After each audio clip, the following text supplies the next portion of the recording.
ಇನ್ನೊಂದು ಊರಲ್ಲಿ ಒಬ್ಬ ಹುಡುಗಿ ಪ್ರತಿದಿನ 2 ಮಡಿಕೆಗಳಲ್ಲಿ ನೀರನ್ನು ತರುತ್ತಿದ್ದಳು. ಅದರಲ್ಲಿ ಒಂದು ಮಡಿಕೆ ಚೆನ್ನಾಗಿತ್ತು, ಇನ್ನೊಂದು ಹೊಡೆದು ಹೋಗಿದ್ದರಿಂದ ನೀರು ಸುರಿದು ಹೋಗಿ ಅರ್ಧ ಮಾತ್ರ ಇರುತ್ತಿತ್ತು.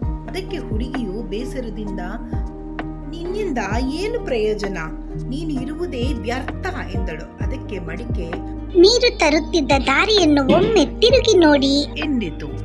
ಪ್ರತಿದಿನ ಹುಡುಗಿ ನೀರು ತರುವಾಗ ಸೋರುತ್ತಿದ್ದ ನೀರಿನಿಂದ ಅನೇಕ ಗಿಡಗಳು ಹೂಗಳನ್ನು ಬಿಟ್ಟು ಬಹಳ ಸುಂದರವಾಗಿ ಕಾಣುತ್ತಿತ್ತು. ಹುಡುಗಿ ನೋಡಿ ಬೆರಗಾದಳು.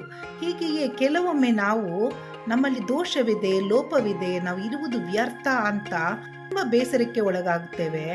ಯಾವುದನ್ನು ತಿರಸ್ಕಾರ ಮಾಡದೆ ಎಲ್ಲವೂ ಉಪಯೋಗವುಳ್ಳದ್ದೇ ಅಂತ ಯೋಚನೆ ಮಾಡೋದ್ರಿಂದ ಎಲ್ಲ ಉಪಯೋಗಕ್ಕೆ ಬರುತ್ತದೆ.